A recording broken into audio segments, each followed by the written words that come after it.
2020년 2월 20일 금요일입니다. 오늘 우리가 파헤쳐볼 자료들을 책상에 쭉 펼쳐놓고 보니까요. 네, 현재 대한민국 경제가 완벽하게 두 동강 나 있다는 사실이 한눈에 딱 들어오네요. 그렇죠. 지표들이 완전히 상반된 곳을 가리키고 있죠. 맞습니다. 오늘도 바쁜 하루를 보내시면서 핵심만 빠르게 파악하고 싶으실 청취자님의 귀중한 시간을 아껴드리기 위해서 오늘 이 책상 위에 놓인 두 가지 극단적인 시장의 데이터를 낱낱이 해부해 보겠습니다. 네, 오늘 우리가 짚어볼 내용이 아주 흥미롭습니다. 한쪽은 그야말로 역대급 기록을 갈아치우고 있는 주식시장이고요. 다른 한쪽은 마치 급브레이크를 밟은 듯 숨을 죽이고 있는 부동산 시장입니다. 이 두 거대한 축이 완전히 다른 방향을 가리키고 있는 이면에는 과연 어떤 이야기들이 숨어 있을까요? 자, 이제 본격적으로 하나씩 풀어볼까요? 네, 오늘 우리가 함께 다룰 이 자료들은 단순히 지수가 올렸다거나 집값이 주춤하다는 뭐랄까 그런 1차원적인 현상을 넘어서는 내용입니다. 겉으로 보이는 숫자가 다가 안 되라는 말씀이시죠? 맞습니다. 이 데이터들의 이면을 들여다보는 것이 오늘 심층 탐구의 핵심이거든요. 거대한 자본, 그러니까 시장의 돈이 지금 정확히 어떤 구조적인 이유로 특정 시장에 몰려들고 있는지, 네, 자금의 흐름이요? 그리고 또 어떤 규제와 장벽에 부딪혀서 다른 시장을 빠져나가고 있는지 그 명확한 자금 이동의 경로를 추적해 보겠습니다. 좋습니다. 그럼 첫 번째 자료, 주식시장 데이터부터 바로 살펴보죠. 오늘 주식시장 지표는 정말 압도적입니다. 네, 숫자가 어마어마하죠. 코스피가 전 거래일 대비 2.31% 상승하면서 무려 131.28포인트가 올랐습니다. 최종 마감 지수가 5808.53이에요. 사상 최고치를 경신하면서 드디어 5,800선에 안착을 한 거네요. 맞습니다. 그런데 제가 이 데이터를 보면서 바로 눈에 띄었던 건 코스피의 화려한 비상 이면에 있는 코스닥의 하락이었어요. 아, 코스닥 지수요? 네, 코스닥은 오히려 자금이 코스피로 쏠리면서 0.58%가 빠졌거든요. 6.71포인트 하락한 1154.00으로 마감했습니다. 이 극명한 대비가 뜻하는 바가 무엇일까요? 아주 예리한 지점이네요. 코스피 5,800 돌파라는 거대한 이벤트와 코스닥의 하락이 동시에 발생했다는 것은 지금 시장에 풀린 자금이 고르게 퍼져나가는 대세 상승장이라기보다는 네, 확실한 글로벌 모멘텀을 쥐고 있는 코스피의 특정 대형주들로 자본이 무섭게 약간 블랙홀처럼 빨려 들어가고 있다는 것을 의미합니다. 블랙홀처럼 다 빨아들이고 있군요. 네, 시장 참여자들이 불확실성을 피하고 구조적 성장이 확실하게 담보된 우량 자산에만 집중적으로 베팅하고 있다는 강력한 증거죠. 아, 여기서부터가 정말 흥미로워지는 부분입니다. 그 블랙홀 역할을 한 선봉장이 누군지 자료를 보면 바로 답이 나오거든요. 바로 SK 하이닉스인데요. 오늘 장중에 정말 엄청난 퍼포먼스를 보여줬죠. 네, 오늘 하루에만 6.2%가 급등하면서 장중 한때 94만 원을 돌파했습니다. 정말 대단한 수치입니다. 그런데 주가가 올랐다는 사실보다 제가 더 주목하고 싶은 건 그 상승의 배경이에요. 네, 어떤 배경을 보셨나요? 오늘 장중 내 세계 최대 자산운용사인 블랙록이 SK 하이닉스 지분을 5%나 확보했다는 공시가 나왔거든요.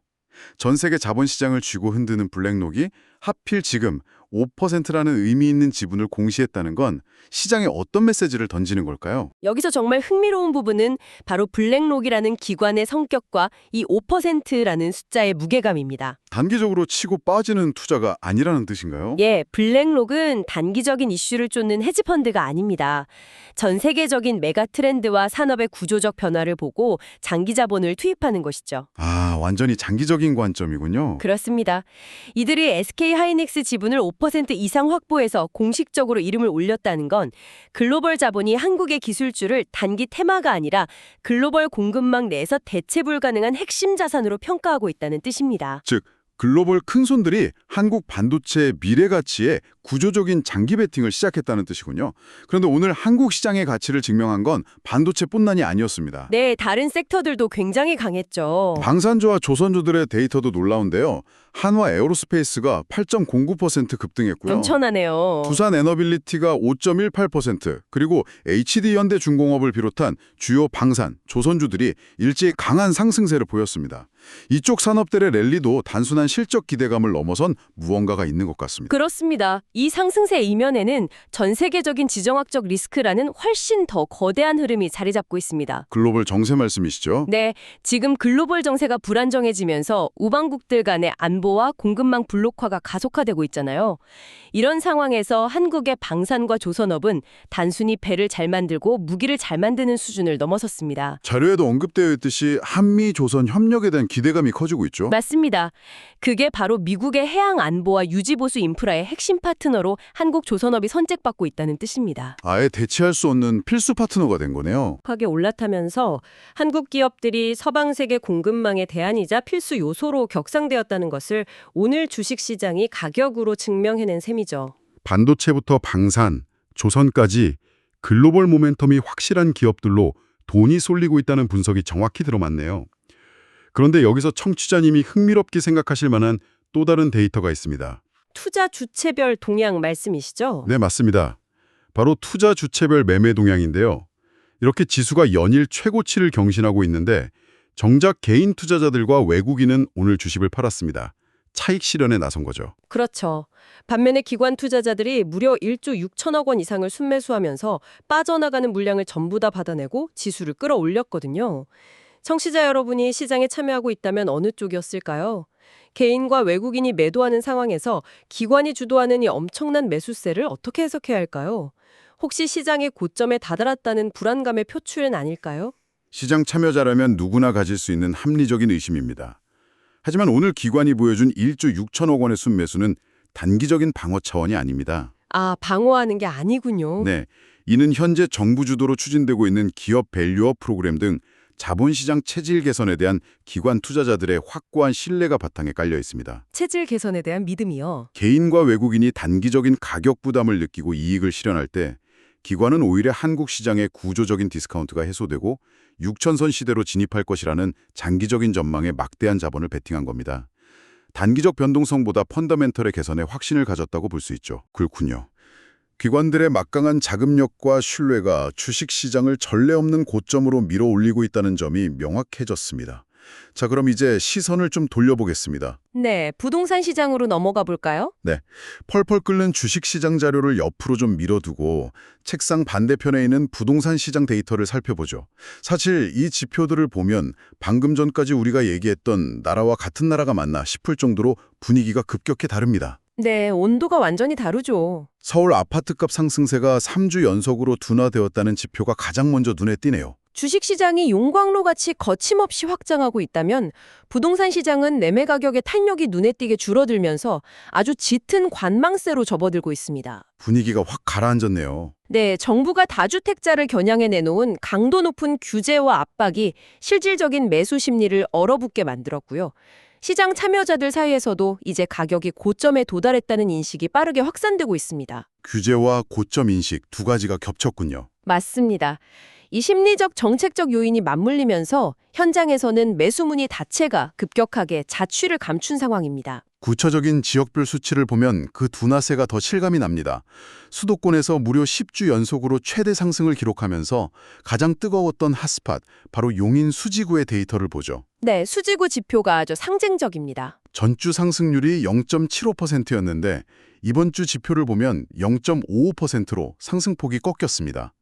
시장을 이끌던 대장 지역마저 매수세가 약해지고 있다는 뜻이겠죠. 네, 숫자로 명확히 보이죠. 지방의 경우 전북이 0.11% 오르면서 국지적인 강세를 보였지만 전국 평균을 내보면 고작 0.06% 상승에 그쳤습니다.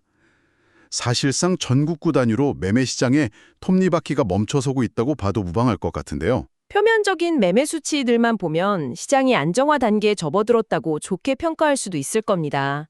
하지만 이쯤에서 아주 중요한 질문이 하나 떠오릅니다. 어떤 질문이죠? 매매가가 멈췄다고 해서 과연 거주를 위한 시장 전체가 평온해졌을까요? 아, 실거주 시장이요? 네, 오늘 자료가 보여주는 진짜 위기의 징후는 매매 시장이 아니라 서민들의 주거를 직접적으로 책임지는 전세 시장에 깊숙이 숨어 있습니다. 맞아요. 저도 이 전세 관련 데이터를 보고 상황이 심상치 않다고 느꼈거든요. 서울 비강남권의 전세 물건이 전년 대비 32%나 급감했다는 수치가 적혀 있습니다. 32%면 정말 엄청난 수치입니다. 1년 만에 전세 매물 10개 중 3개가 시장에서 아예 증발해버렸다는 건데 갑자기 왜 이렇게 매물이 말라버린 걸까요? 이 32% 급감이라는 수치는 현재 부동산 시장에 가해진 정책적 규제들이 어떤 나비 효과를 불러왔는지 보여주는 아주 치명적인 결과입니다. 먼저 세입자 입장에서 한번 보겠습니다. 네, 세입자 입장이요? 현재 강력하게 적용되고 있는 DSR, 즉 총부채 원리금 상환 비율 규제를 생각해보죠. 청취자님이 아주 건실한 직장을 다니며 안정적인 소득을 올리고 있다고 해도 이 엄격한 DSR 한도에 걸리면 현재 치솟은 전세 보증금을 감당할 만한 대출을 은행에서 받을 수가 없습니다. 아, 소득이 있어도 대출 자체가 안 나오는군요. 게다가 1주택자에 대한 전세 대출 한도 축소까지 더해지면서 사람들은 이사를 가고 싶어도 자금을 융통할 길이 막혀서 기존 집에 억지로 주저앉게 됩니다. 이동 자체가 차단된 것이죠. 대출길이 막히니까 세입자들은 어쩔 수 없이 기존 전세에 계속 머물고 그러다 보니 매물이 순환되지 않는 거군요. 그런데 집주인들의 입장도 전세 매물 굽감에 한몫하고 있지 않나요? 정확합니다.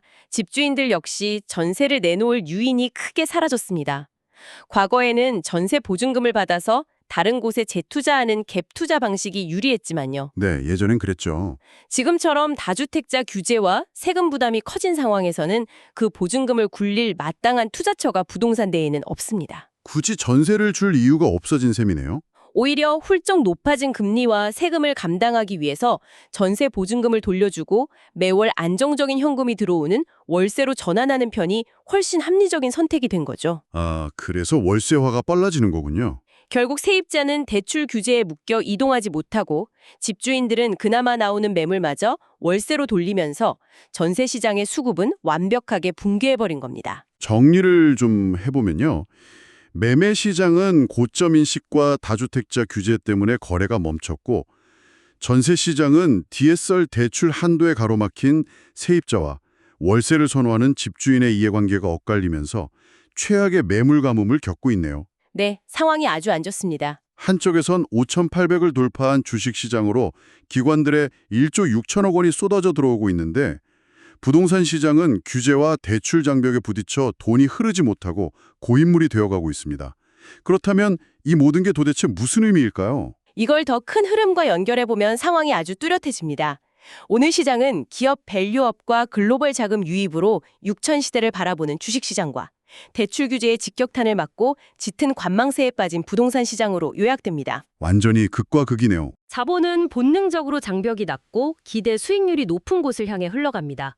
촘촘한 대출 규제, 세금 부담 그리고 고점이라는 인식에 갇혀버린 부동산 시장을 이탈한 막대한 자금들이 거대한 물결을 이루면서 주식시장으로 이동하고 있는 것입니다. 돈의 거대한 이동이군요. 청취자님의 일상적인 자산관리 전략이 있어서도 현재 이 거시적인 돈의 흐름이 어디에서 어디로 향하고 있는지 파악하는 것이 그 어느 때보다 중요한 시점입니다. 규제에 묶여 매력을 잃은 부동산 대신 6천 시대를 바라보는 주식시장으로 자산의 무게중심이 완전히 옮겨가고 있다는 분석이 아주 명쾌합니다.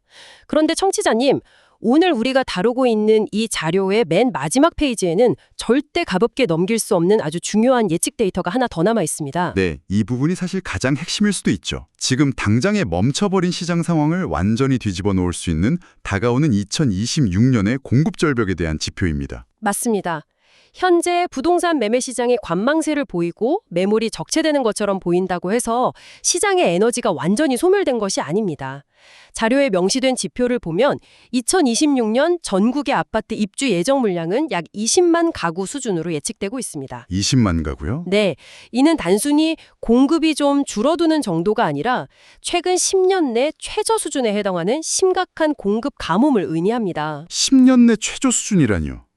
방금 전 서울 비강남권 전세 매물이 32%나 급감하면서 전세난이 시작됐다고 하셨는데 아예 새롭게 지어져서 공급되는 아파트 물량마저 2026년에는 바닥을 드러낸다는 뜻이잖아요. 맞습니다. 부동산이라는 게 뭐 하루아침에 뚝딱 지어지는 게 아니니까 이 2026년 공급 절벽은 피할 수 없는 확정된 미래에 가깝게 느껴집니다. 가격의 장기적 방향성을 결정하는 가장 근본적인 원칙은 결국 공급과 수요거든요. 네, 공급과 수요, 절대 불변의 법칙이죠. 지금 당장은 강력한 대출 규제와 고금리 때문에 수요가 인위적으로 억눌려 있을 뿐 사람들이 더 좋은 집, 새로운 집에서 살고 싶어하는 본질적인 수요가 사라진 것이 아닙니다. 그렇죠. 누구나 새 집에 살고 싶어 하니까요.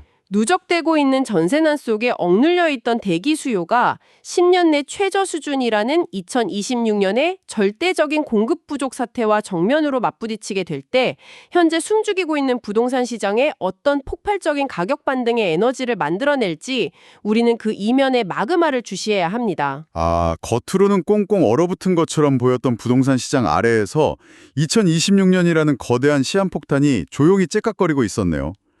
오늘 저희가 파헤쳐본 상반된 두 시장의 심층 자료 분석 어떠셨나요? 정말 다이나믹한 시장 상황입니다. 글로벌 자금과 기관의 막강한 매수세에 힘입어 사상 최고치인 5,808을 뚫어낸 주식시장의 폭발적인 에너지, 그리고 강력한 규제에 묶여 전세난을 겪으면서도 2026년이라는 거대한 공급 절벽을 향해 가고 있는 부동산 시장의 구조적인 모순까지, 오늘 이 분석이 청취자님이 현재 시장의 복잡한 퍼즐 조각들을 완벽하게 맞춰냈는데 도움이 되었기를 바랍니다.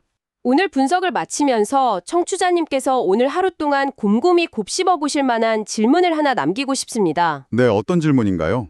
우리는 방금 주식시장으로 끝없이 쏟아져 들어가는 거대한 자본의 흐름과 2026년에 실현화될 10년 내 최저 수준의 부동산 공급 절벽이라는 두 가지 명백한 데이터를 확인했습니다. 그렇다면 한번 상상해 보십시오. 네. 현재 강력한 대출 규제와 전세 월세화로 묶여있는 부동산 수요, 그리고 2026년에 닥칠 10년 내 최저 수준의 공급 물량. 만약 저 뜨거운 주식시장에서 어마어마한 수익을 낸 막대한 자본들이 차익을 실현하고 빠져나와 하필이면 신규 아파트 공급이 뚝 끊겨버리는 2026년에 부동산 공급 절벽 시장과 정면으로 맞닥뜨리게 된다면 과연 한국 경제에는 어떤 거대한 지각 변동이 일어날까요? 와, 정말 거대한 자본이 공급이 씨가 마른 시장에 한꺼번에 쏟아져 들어가는 상상만으로도 엄청난 파장이 예상되네요. 청취자 여러분도 이 질문에 대한 답을 한번 상상해 보시길 바라면서 오늘 심층 탐구는 여기서 모두 마무리하겠습니다. 함께해 주셔서 감사합니다.